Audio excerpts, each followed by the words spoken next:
నమస్కారం, DTV news కి స్వాగతం. హెడ్లైన్ చూద్దాం.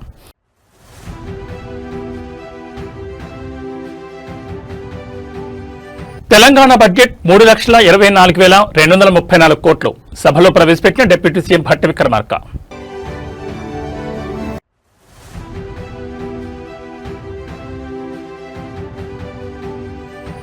మొయినాబాద్ ఫామ్ హౌస్ కేసులో కస్టడీ పిటిషన్ తీర్పు వాయిదా. కస్టడీ పిటిషన్పై సోమవారం తీర్పు వెలువరించనున్న ఉప్పర్పల్లి కోర్టు.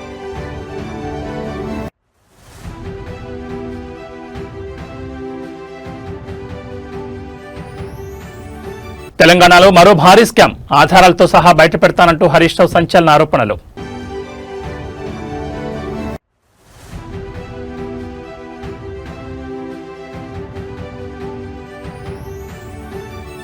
చంద్రగిరిలో గజరాజుల బీభత్సం, ఎల్లంపల్లిలో వణుకుతున్న గ్రామస్తులు.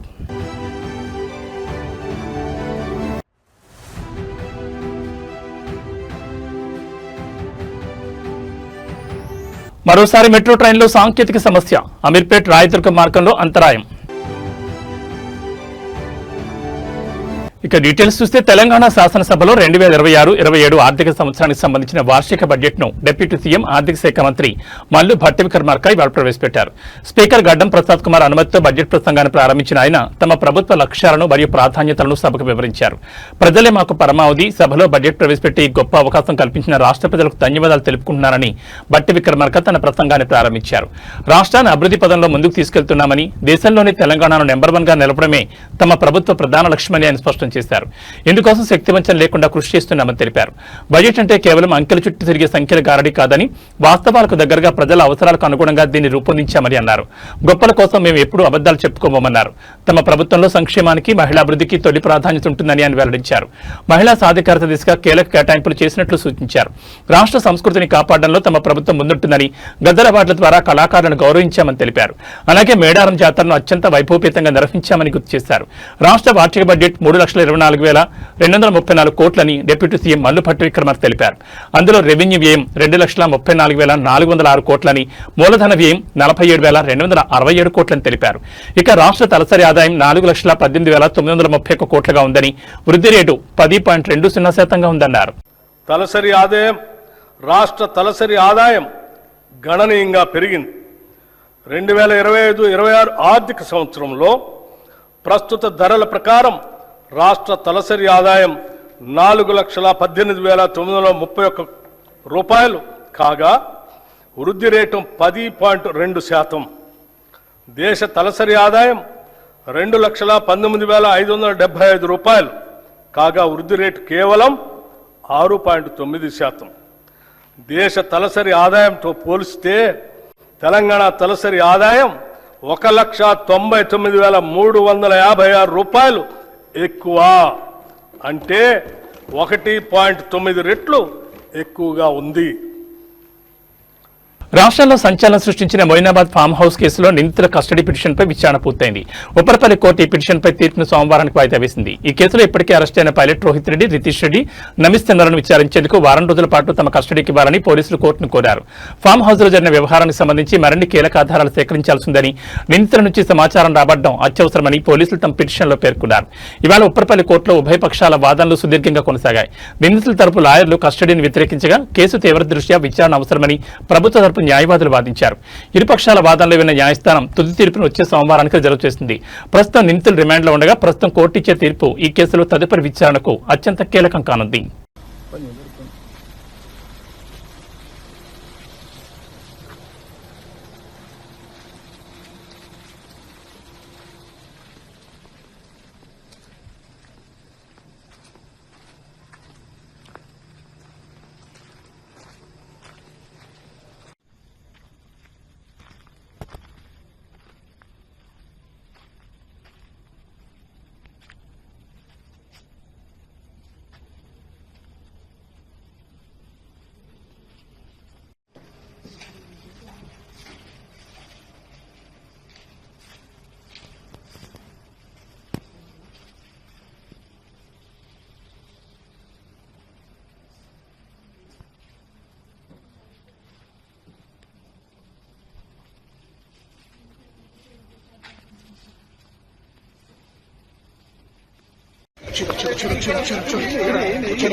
నగరవాసులకు అత్యంత వేగవంతమైన ప్రయాణాన్ని అందించే హైదరాబాద్ మెట్రోలో మరోసారి సాంకేతిక సమస్య తలెత్తింది. అమీర్పేట్ రాయదుర్గం మార్గంలో శుక్రవారం ఉదయం సాంకేతిక కారణాల వల్ల రైళ్ల రాకపోకలకు తీవ్ర అంతరాయం ఏర్పడింది. రాయదుర్గం వైపు వెళ్తున్న మెట్రో రైలు జూబ్లీహిల్స్ చెక్పోస్ట్ స్టేషన్లో అకస్మాత్తుగా ఆగిపోయింది. సాంకేతిక సమస్య తలెత్తడంతో దాదాపు 30 నిమిషాల పాటు రైలు అక్కడే నిలిచిపోయింది. దీని ప్రభావంతో ఈ మార్గంలోని ఇరువైపులా నడిచే రైళ్లపై ప్రభావం పడింది. ఒక్కసారిగా రైలు నిలిచిపోవడంతో కార్యాలయాలకు ఇతర పనులకు వెళ్లే ప్రయాణికులు తీవ్ర ఇబ్బందులు ఎదుర్కొన్నారు. మెట్రో సిబ్బంది వెంటనే స్పందించి సాంకేతిక లోపాన్ని సరిచేశారు. సమస్య క్లియర్ కావడంతో కొద్దిసేపటి క్రితమే రైళ్లు తిరిగి ప్రారంభమయ్యాయి. ప్రస్తుతం రైళ్ల రాకపోకలు సాధారణ స్థితికి చేరుకుంటున్నాయని మెట్రో అధికారులు తెలిపారు. అయితే తరచూ ఇలాంటి సాంకేతిక సమస్యలు తలెత్తుండడం పట్ల ప్రయాణికులు అసహనం వ్యక్తం చేస్తున్నారు. మెట్రో యాజమాన్యం సరైన నిర్వహణ చర్యలు చేపట్టాలని కోరుతున్నారు.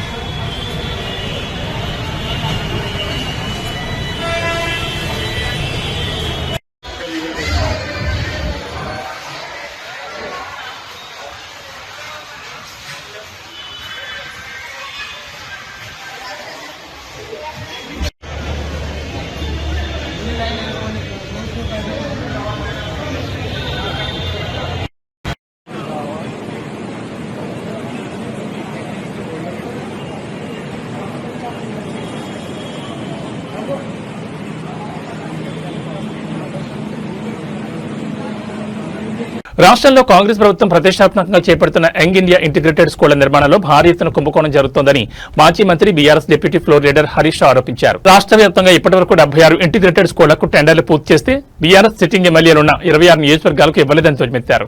కక్షపూరితంగానే బీఆర్ఎస్ ఎమ్మెల్యేలకు స్కూళ్లు మంజూరు చేయలేదని ఆరోపించారు. ఇవాళ అసెంబ్లీలోని బీఆర్ఎస్ ఎల్పీ కార్యాలయంలో ఆయన మీడియాతో చిట్చాట్ నిర్వహించారు. బీఆర్ఎస్ నుంచి కాంగ్రెస్ లో చేరిన 10 మంది పార్టీ ఫిరాయింపు ఎమ్మెల్యేలకు, కొందరు బీజేపీ ఎమ్మెల్యేలకు మాత్రం స్కూళ్లు కేటాయించారని, కానీ బీఆర్ఎస్ ఎమ్మెల్యేలకు మాత్రం మంజూరు చేయడం లేదన్నారు. ఇంటిగ్రేటెడ్ స్కూల్ నిర్మాణంలో జరిగిన ఈ 100 కోట్ల టెండర్ల కుంభకోణంపై శాసనసభలో ప్రభుత్వాన్ని గట్టిగా నిలదీస్తామని, నా దగ్గర ఈ స్కామ్కు సంబంధించి ఇంకా పూర్తి ఆధారాలు, వివరాలు ఉన్నాయని వాటన్నిటిని అసెంబ్లీ సమావేశాల్లో సభ సాక్షిగా బయటపెడతానన్నారు. యంగ్ ఇండియా ఇంటిగ్రేటెడ్ స్కూళ్ల నిర్మాణంలో పెద్ద ఎత్తున అవినీతి జరుగుతోందని, కాంట్రాక్టర్లు ఆర్గనైజ్డ్ రింగ్ గా అయ్యి పనులు పంచుకుంటున్నారని ఆరోపించారు. 76 స్కూళ్లకు సంబంధించిన ప్రతి టెండర్ కు ఎక్సెస్ ధర కోట్ చేసి దక్కించుకున్నారు. టెండర్లలో కనిష్టంగా 4.59% నుంచి గరిష్టంగా 4.96% ఎక్సెస్ తో నిబంధనల ప్రకారం 5% దాటకుండా పక్కా ప్లాన్ తో కొల్లగొట్టారని ఆరోపించారు. ఒక్కో స్కూల్ కు 250 కోట్లు కేటాయించగా అందులో సివిల్ వర్క్స్ కోసమే సుమారు 150 కోట్లకు పైగా ఖర్చు చేస్తున్నారు. 76 స్కూళ్లకు సంబంధించి ప్రభుత్వ అంచనా వ్యయం 10,199.54 కోట్లు కాగా కాంట్రాక్టర్లు దాన్ని 10,693.55 కోట్ల యాక్సెస్ తో దక్కించుకున్నారని, అంటే కేవలం ఈ టెండర్ల ద్వారా సుమారు 494 కోట్ల ప్రజాధనాన్ని అదనంగా దోచిపెడుతున్నారని ఆరోపించారు.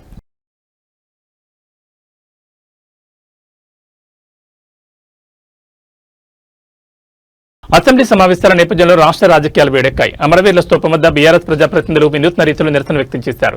కాంగ్రెస్ ప్రభుత్వం ఎన్నికల సమయంలో ఇచ్చిన హామీలను నెరవేర్చడంలో విఫలమైందంటూ కాంగ్రెస్ బాకీ కార్డులను ప్రదర్శిస్తూ బీఆర్ఎస్ ఎమ్మెల్యేలు, ఎమ్మెల్సీలు ధర్నాకు దిగారు. 6 గ్యారంటీలు, రైతు భరోసా, రుణమాఫీ మరియు నిరుద్యోగ భృతి వంటి హామీలను కాంగ్రెస్ ప్రభుత్వం విస్మరించిందని ఆరోపిస్తూ ఆయా అంశాలతో కూడిన భారీ ప్లకార్డులను ప్రదర్శించారు. గడిచిన కాలంలో ప్రభుత్వం ప్రజలకు ఇచ్చిన మాట తప్పిందని, రైతులు మరియు నిరుద్యోగులు తీవ్ర ఇబ్బందులు ఎదుర్కొంటున్నారని బీఆర్ఎస్ నేతలు విమర్శించారు.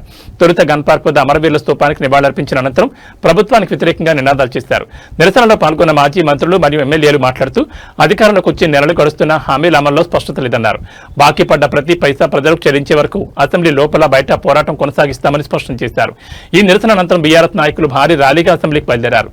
గన్ పార్క్ పరిసరాల్లో భారీగా పోలీసులు మోహరించడంతో స్వల్ప ఉద్రిక్తత నెలకొంది.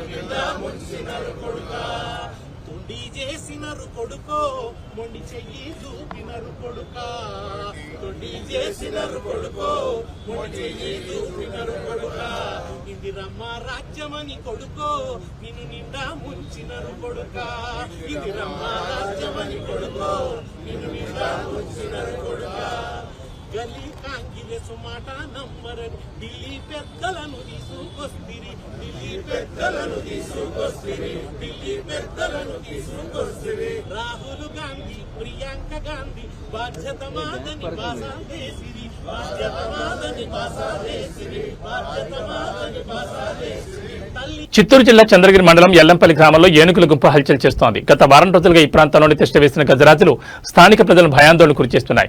ప్రతిరోజు రాత్రి వేళలో అడవి నుంచి గ్రామాల్లోకి వస్తున్న ఏనుగులు సాగులో ఉన్న పంట పొలాలపై పడుతున్నాయి. ఎంతో కష్టపడి పండించిన పంటలు ఏనుగుల పాదాల కింద నలిగిపోతుండటంతో రైతులు కన్నీరు మున్నీరవుతున్నారు. చేతికి అందే దశలో ఉన్న పంటలు ధ్వంసం కావడంతో లక్షలాది రూపాయల నష్టం వాటిల్లిందని గ్రామస్తులు ఆవేదన వ్యక్తం చేస్తున్నారు. తాజాగా పశువులను మేపుతున్న ముత్తు రామయ్య అనే పశువుల కాపరిపై ఏనుగులు అకస్మాత్తుగా దాడి చేశాయి. ఈ ప్రమాదంలో రామయ్యకు స్వల్ప గాయాలయ్యాయి. అదృష్టవశాత్తు ప్రాణాపాయం తప్పడంతో గ్రామస్తులు ఊపిరి పీల్చుకున్నారు. గాయపడిన రామయ్యను చికిత్స నిమిత్తం ఆసుపత్రికి తరలించారు. గజరాజులను తిరిగి అడవిలోకి పంపించేందుకు అటవీ సిబ్బంది టపాసులు కాలుస్తూ డప్పులు కొడుతూ ప్రయత్నాలు చేస్తున్నారు. ఏనుగులు ఎప్పుడు ఎటువైపు నుంచి వస్తాయో తెలియని పరిస్థితి నెలకొన్నందున గ్రామస్తులు ఒంటరిగా పొలాలకు వెళ్లొద్దని అధికారులు హెచ్చరించారు. ముఖ్యంగా రాత్రి వేళల్లో బయటకు రావద్దని సూచించారు. కాదు దగ్గరలో పవర్ లైన్లు ఏం లేదు కింద ఏమన్నా ఉన్నాయా? పవర్ లైన్ సరే అరవద్దండి మెయిన్ థింగ్. అవును అది ఎందుకు పోలేదు? భయపెట్టద్దండి. ఎంత పెద్దదో చూడియా మొగరాలు ఖరా అవుతున్నారు ఈ ఊరి పేరు ఏంది?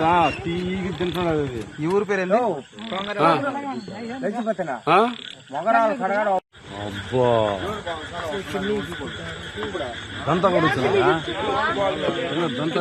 మొహానికి వేయద్దండి లైట్లు, కొంచెం కిందకల్లా వేయండి.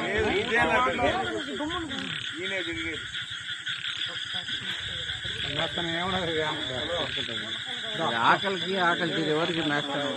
మీరు ఎంత చేసినా అది పోదు. దాని అనవసరంగా అంతే.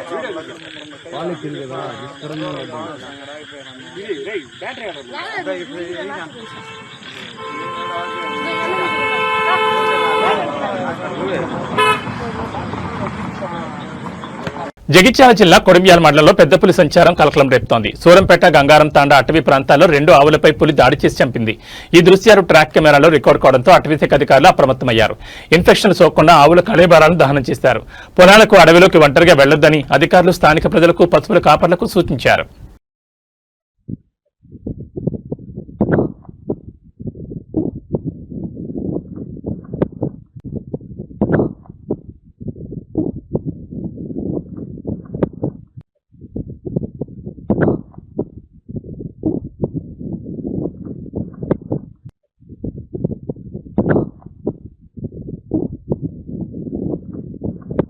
బడ్జెట్ సమావేశాల వేళ అసెంబ్లీ ప్రాంగణంలో పాము కలకలం రేపింది. పాత శాసనమండలి ఆవరణలో అనుకోకుండా జరుగుడు ప్రత్యక్షమైంది.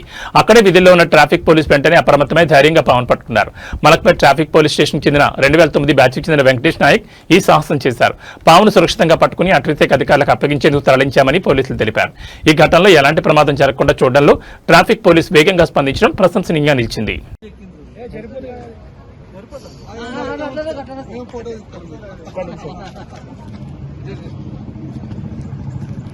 జరిగొడ్డ అది తాజ్మామా జరిగొడ్డ జరిగొడ్డ అది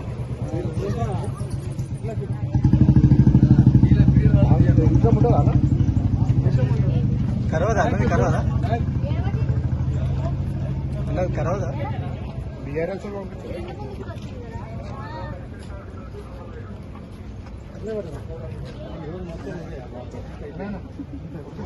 అది బడ్జెట్ ఇవ్వడానికి వచ్చినట్టుంది. నువ్వే హైలైట్ అయిపోయినావు. మంచిది పాము ఉన్నది నాకు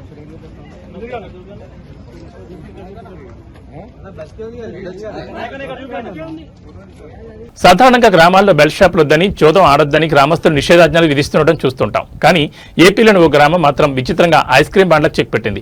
వినడానికి వింతగా ఉన్న తమ పిల్లల ఆరోగ్యం కోసం కొత్తగా ఏర్పడిన పోలవరం జిల్లా గూడూరు గ్రామస్తులు తీసుకున్న నిర్ణయం ఇప్పుడు సోషల్ మీడియాలో హాట్ టాపిక్ గా మారింది. ముఖ్యంగా గ్రామ శివార్లో వెలిసిన ఫ్లెక్సీ తెగ వైరల్ అవుతోంది. గూడూరు గ్రామంలోని చిన్నపిల్లలు తరచూ ఐస్ క్రీములు, నాసిరకం చిరుతిళ్లు తిని అనారోగ్యం బారిన పడుతున్నారు.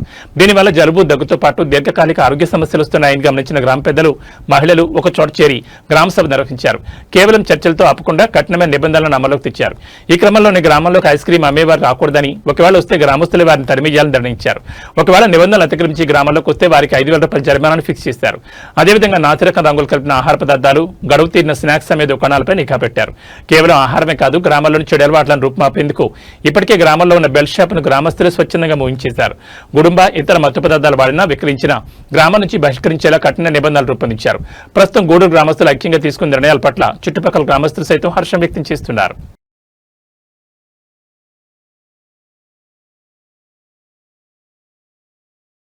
దేవదేవుడు శ్రీ వెంకటేశ్వర స్వామి వారి దర్శనం కోసం తిరుమలలో భక్తుల రద్దీ ఒక్కసారిగా పెరిగింది. వీకెండ్ సెలవుల ప్రభావంతో భక్తులు భారీ సంఖ్యలో తిరుమలకు పోటెత్తున్నారు.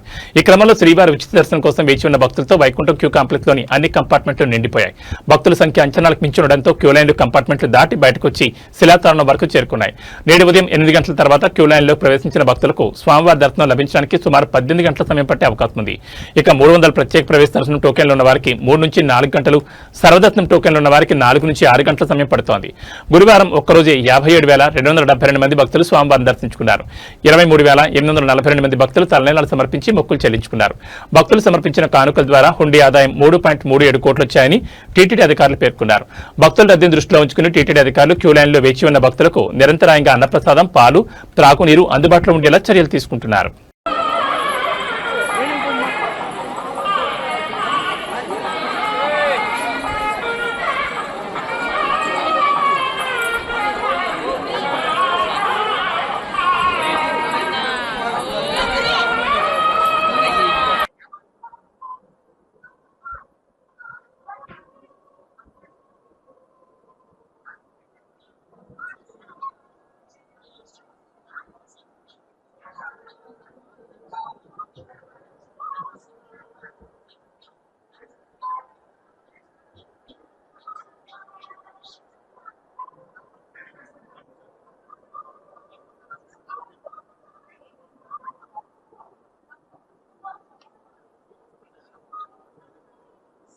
తెలుగు సినీ పరిశ్రమలో నిర్లక్ష్యానికి గురైన అవార్డులను పునరుద్ధరించి వాటి ప్రాముఖ్యతను తెలియజేసిన ముఖ్యమంత్రి రేవంత్ రెడ్డికి మెగాస్టార్ చిరంజీవి ప్రత్యేక ధన్యవాదాలు తెలిపారు.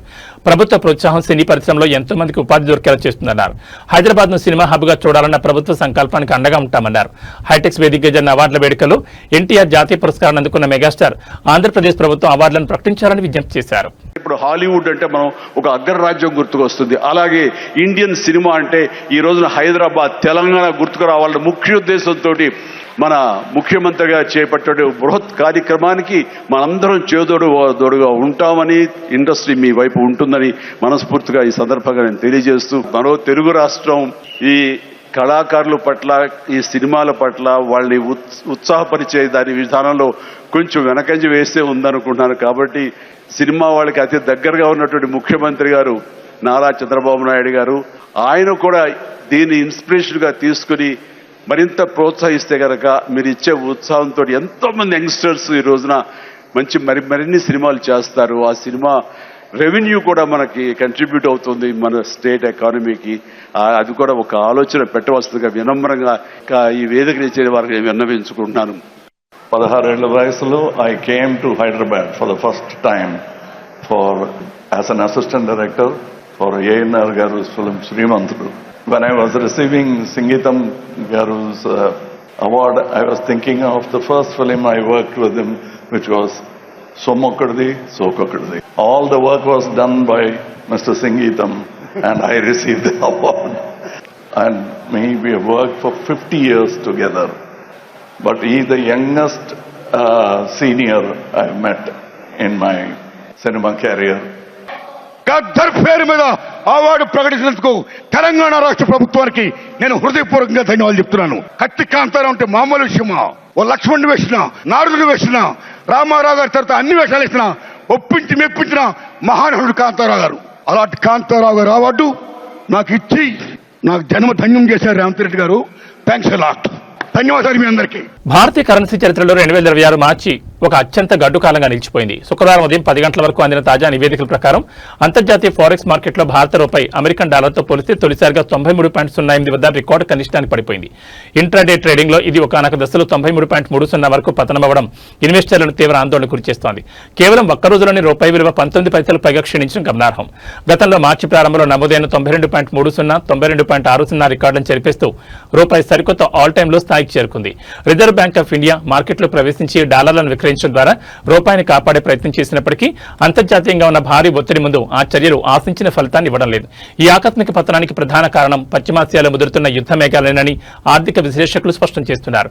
అమెరికా, ఇరాన్ మధ్య జరుగుతున్న యుద్ధం, హార్ముజ్ జలసంధి మూసివేత నేపథ్యంలో అంతర్జాతీయ మార్కెట్లో బ్రెంట్ క్రూడ్ ఆయిల్ ధరలు $119 మార్కును చేరింది. భారతదేశం తన చమురు అవసరాల కోసం దిగుమతులపైన ఎక్కువగా ఆధారపడుతుండటంతో పెరుగుతున్న ముడి చమురు ధరలు దేశ కరెంట్ అకౌంట్ డెఫిసిట్ భారీగా పెంచుతున్నాయి. దీనికి తోడు అంతర్జాతీయ మార్కెట్లలో అనిశ్చితి నెలకొనడంతో ఫారిన్ ఇన్స్టిట్యూషనల్స్ ఇన్వెస్టర్లు భారత స్టాక్ మార్కెట్ల నుంచి తమ పెట్టుబడులను భారీగా ఉపసంహరించుకుంటున్నారు. పెట్టుబడిదారులు సురక్షితమైన కరెన్సీగా భావించే డాలర్ వైపు మొగ్గు చూపడం వల్ల ప్రపంచవ్యాప్తంగా డాలర్ బలపడి రూపాయి వంటి ఎమర్జింగ్ మార్కెట్ కరెన్సీలపై తీవ్ర ప్రభావం చూపుతోంది. రూపాయి విలువ ఇలాగే పడిపోతూ ఉంటే దేశ ఆర్థిక వ్యవస్థపై మల్టీ లెవెల్ ప్రభావాలు పడే అవకాశం ఉంది. ముఖ్యంగా ఇంపోర్టెడ్ ఇన్ఫ్లేషన్ అనగా దిగుమతి చేసుకున్న ద్రవ్యోల్బణం పెరగడం వల్ల దేశీయంగా ధరలు విపరీతంగా పెరుగుతున్నాయి. స్టాక్ మార్కెట్లలో సెన్సెక్స్, నిఫ్టీ ఇప్పటికే భారీ నష్టాలు చవిచూస్తుండగా భవిష్యత్తులో మరిన్ని పతనాలు సంభవించే సూచనలు కనిపిస్తున్నాయి. ఈ విపత్కర పరిస్థితులను ఎదుర్కోవడానికి ఆర్బీఐ వడ్డీ రేట్లను పెంచడం వంటి కఠిన నిర్ణయాలు తీసుకోవాల్సి రావచ్చు. రూపాయి పతనం వల్ల విదేశీ విద్య, విదేశీ ప్రయాణాలు చేసే వారికి ఖర్చులు భారవడమే కాకుండా విదేశాల నుండి దిగుమతి చేసుకునే ఎలక్ట్రానిక్ వస్తువుల ధరలు కూడా భారీగా పెరిగే ప్రమాదం ఉంది. అయితే విదేశాల్లో ఉద్యోగం చేస్తున్న వారు ఇండియాలోని తమ వారికి పంపే డబ్బు విలువ మాత్రం బాగా పెరగనుంది. రూపాయి పతనం అవడంలో వారు బాగా లాభపడనున్నారు.